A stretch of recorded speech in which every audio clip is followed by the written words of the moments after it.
Hi, it's Paul, and today I'm an old man with my paddleboard. A couple of years ago I did a video where I sort of introduced my paddleboard when I just got it, and I said that video would be the first of a series, and the second of the series would be standing up. This will be the second of the series about 2 years later. Sorry about that, life got in the way. Anyway, standing up then. Okay, so this isn't coaching or education or training or instruction. I'm not qualified to do that. This is more like an explanation of what I feel is significant in how I've learnt to stand up on my paddleboard. I am by no means an expert. I've probably done, I don't know, maybe 20 hours very sporadic paddleboarding. I don't get out here all the time. So before I actually talk about standing up itself, some preparation, and I'll rewind to dry land about 10 minutes ago for that. Something that is worth, I think, doing is having a practice of how you best think you're going to get up whilst you're still on dry land. So wherever you are, in the car park at the put-in, or in your garden, or in the middle of the shop floor at the local Sainsbury's, wherever, it doesn't matter. Put your paddleboard on the ground with the fin on, without the fin on, or fins, and practice standing up. I'm going to go through all the ways that I've seen recommended to stand up from various videos. I'm also going to explain the method I personally use all the time, and why, and I'm going to explain why I don't use the other methods. But I'll also explain that at my age and all the rest of it, I'm not the most flexible person, particularly at this time of day. It's about 6 o'clock on a Sunday morning. Start of the day, my preferred part of the day, but means my body hasn't sort of fully woken up yet, so I will struggle a bit. So I thought that was useful, because I'm sure not every prospective paddleboarder is young and flexible and fit and all the rest of it. So have a think about practicing your methods while you're still on dry land. Find yourself, if at all possible, some flat water on a wind-free day. The flatter the water and the less wind, the better. There's virtually no wind this morning. The trees are moving a tiny little bit. I'm on the River Nene down the bottom of Northampton, which is a navigation, so I'm actually between two locks, and although it's not actually strictly a canal, it is controlled by locks and weirs, so there's very little flow on a day when there hasn't been sort of 16 days of torrential rain.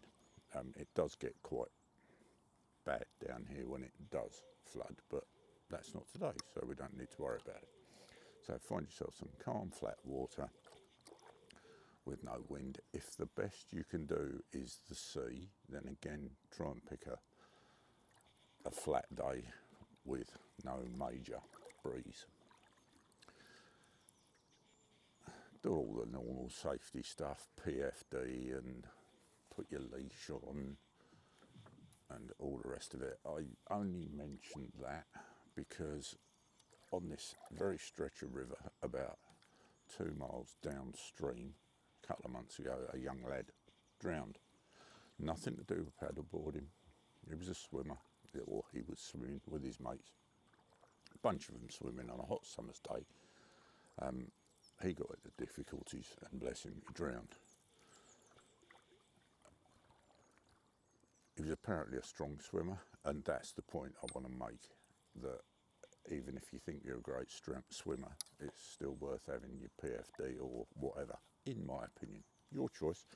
In the UK, there are no regulations that stipulate you've got to have a PFD with you or on you or whatever, but I still think it's a good idea. Find a bit of waffle before I do any actual standing up. If you can get a coaching session or a taster session or an introductory session or whatever you want to call it, I think it is really worth doing. I've not taken any other coaching, but the introductory session that I did over at Leam Boat Centre in Leamington Spa, I think was absolutely worthwhile. I really do, because there's a couple of things. It gives you an idea of, if you get a good coach, gives you an idea of best practice, how you might get up, what you might find most comfortable. But the other thing is, going with someone else actually gives you something to focus on, and that is something that becomes relatively important, because the one thing you don't want to focus on as you stand up, actually, I think, is balancing. Because the more you think about it, the more you overthink it, and the more wobbly you'll be, and the more likely you are to fall in. So if you've got something else to focus on, whether it be the fish that just jumped out the river downstream, the trees, the leaves, the rushes at the side of the river, whatever, talking to your camera, having something to concentrate on other than your balance is not a bad thing. Okay, so first of all then, how do I get up? Well, firstly, with any standing up attempt, it's well worth getting a bit of motion on, because your paddleboard will be much more stable when it's in motion than it will when it's standing still. So we get a bit of forward motion on with some forward paddle strokes, put the paddle across the board, and I bring both feet forward and stand up. Very gingerly. And then I keep paddling. And then I realise I haven't adjusted my paddle length. Rookie error.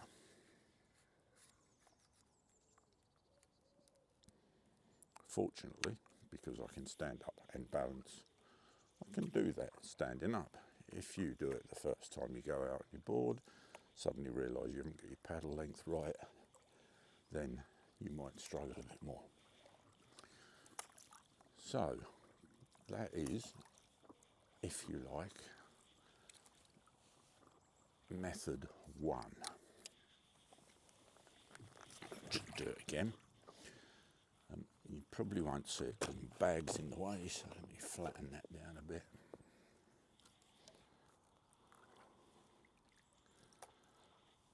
So, I put the paddle across the board with my knuckles round it. You can do it just with your hands flat, doesn't matter.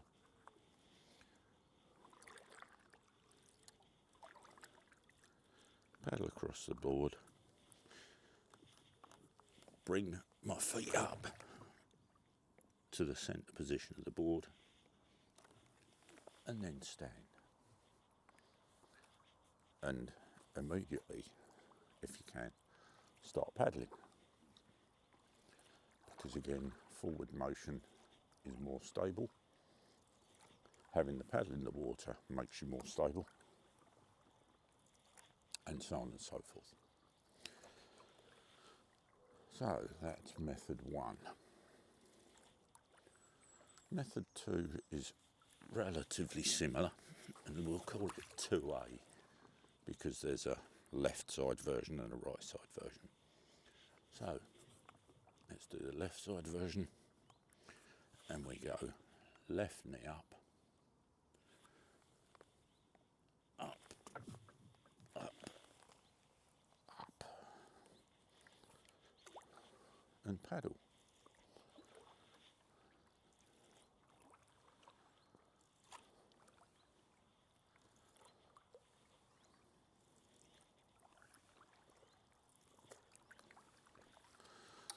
Or alternatively,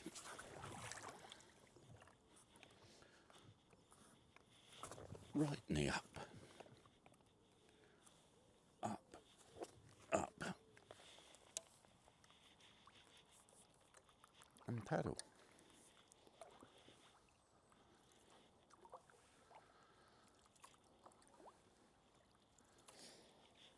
So as I say, all of those three methods are really a variation on the one, what I'd call frog leap method, which is the one I tend to use. I don't tend to use the second two methods because I don't need to. It does get quite close at times. Again, back to the old flexibility thing. But you will also, if you watch enough introductory videos, or maybe if you get some coaching, you'll also see people doing a stand-up using the paddle for support. And there's kind of three versions that I've seen of doing that. So let's just go through that.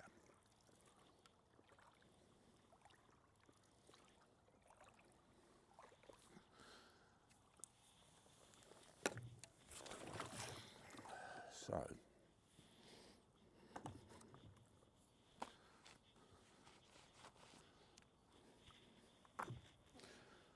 paddle on the board, up in the air, one knee up, and use the paddle to help you up. And then paddle.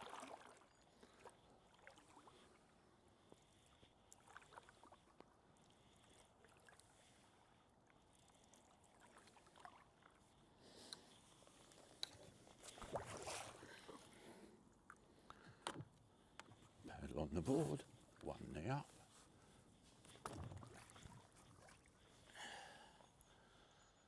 and then paddle.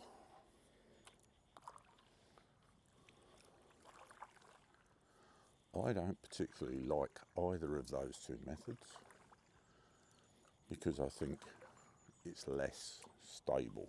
I find it less stable. If it works for you, then go you. It's just not my personal preference.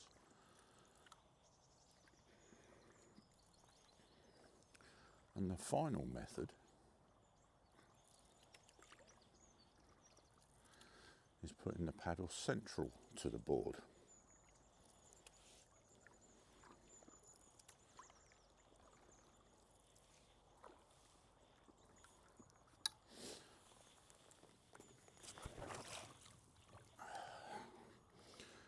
With this, I think it's worth getting yourself forward on the board so that your feet are already at the position they need to end up.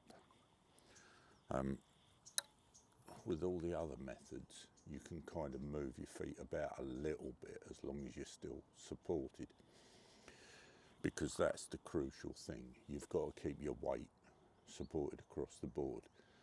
If you try and stand up just as you might normally do, sort of one leg up and like this, what I would do now is, if I'm standing up, I would put all the weight on this leg, lift this knee off the ground, and what would happen on dry land is I'd stand up. What will happen on the paddleboard is all the weight will go on this side and the board will tip. And that's going to end up depositing us in the water. So I guess one of the things to always bear in mind is whatever method you're using, you want to keep your weight even across the board. And this last method, I find, is the least effective for me for that. So again, I'm going to get my feet around about the position that I want to end them up, which is either side of the handle in the centre of the board. I'm going to put the paddle in the centre of the board, and I'm going to lift myself very Bambi-like up. And I find that really wobbly. You may not, you may find it the perfect solution. That's fantastic.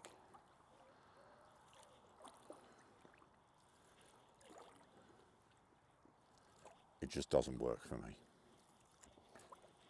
As I say, once you're up, start paddling.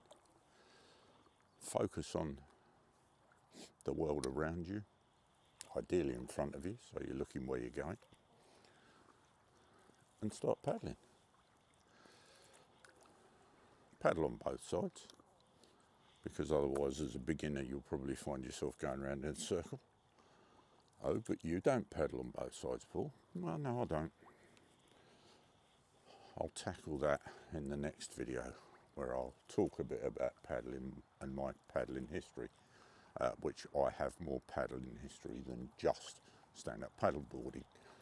I've kayaked and canoed for a lot of years, so I bring some baggage. Anyway, that's not for today. So, what else do I need to tell you about standing up? Something else that kind of bugs me a little. And I get it, don't get me wrong. For a coach who's doing a session with people, and I do have some experience of coaching, just not on paddleboarding. I'm not a paddleboard coach. But with a group of people, or one-to-one, when you're there in person, there's the interactivity. So I can talk to you, you can ask me questions. I can watch you doing what you're doing, and I can make recommendations. And that's what a good coach will do. So, for instance, the coach that I did the introductory session with spotted that I'd got my feet really wide apart, like almost on the outside edges of the board. And he said, just try moving your feet in a bit. I was like, all right, why is that then? He said, well, actually, he said, if you've got your feet really wide apart, you'll struggle to get any hip movement. If you've got your feet completely together on the board, you'll be very wobbly, because all your flexibility will have to be in your ankles, and unless you're a ballet dancer, that's probably not going to be a good look.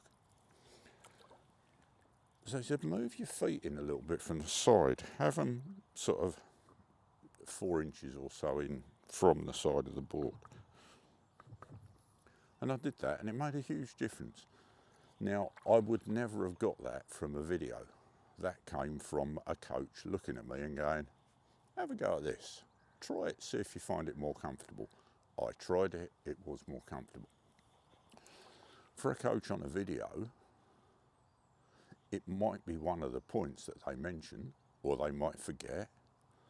But what they can't do is look at you and go, give this a try.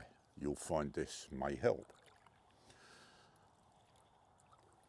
But one of the things, sort of correctly, that coaches on videos always seem to say is, bend your knees.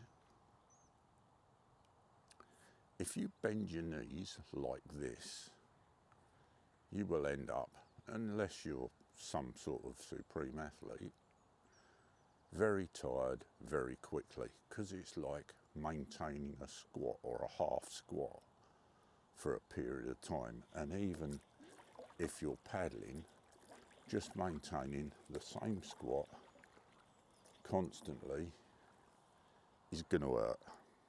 Editor Paul here, camera locked up at this point, and so I lost about 30 seconds of audio.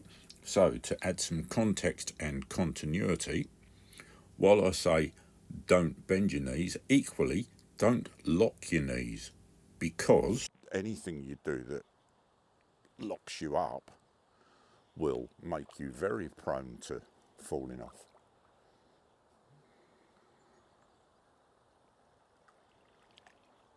Because again, completely rigid, no flexibility, no room to make the subtle little movements that are involved in keeping your paddleboard balanced. Once you're out on the water and you are standing up and paddling, or even if you're kneeling down paddling, you would be surprised how much the board rocks and moves. If you're on the sea, even with the slightest little bit of wave, it'll be doing exactly the same.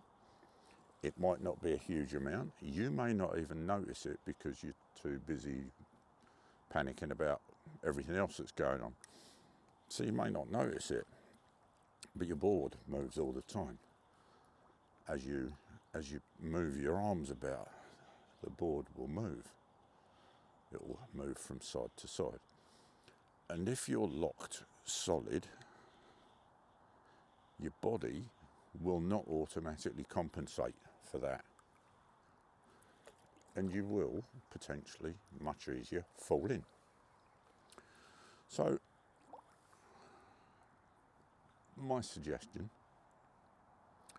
don't bend your knees, just make sure your knees, soft knees I've heard it called, that's fine. Just leave them a little bit flexed, not fully locked up, because fully locked up is not good.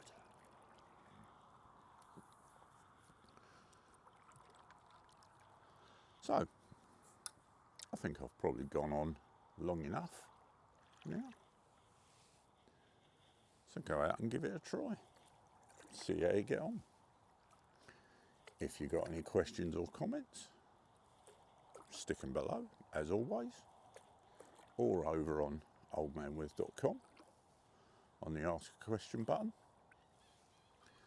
Thanks for watching. I'll see you in the next one. Bye.